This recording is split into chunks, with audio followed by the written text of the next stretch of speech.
مگر انسان عجیب مخلوق ہے کہ جب اس کا پروردگار اس کو آزماتا ہے کہ اسے عزت دیتا اور نعمت بخشتا ہے تو کہتا ہے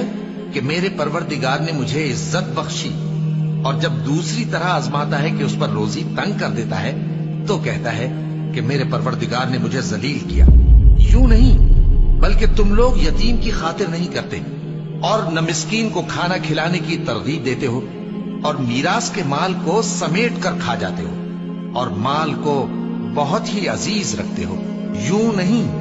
جب زمین کوٹ کوٹ کر برابر کر دی جائے گی اور تمہارا پروردگار جلوہ فرما ہوگا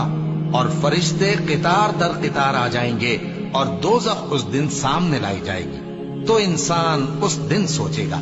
مگر اب سوچنے سے اسے فائدہ کہاں مل سکے گا؟ کہے گا کاش میں نے اپنی اس زندگی کے لیے کچھ آگے بھیجا ہوتا، تو اس دن نہ کوئی اللہ کے عذاب کی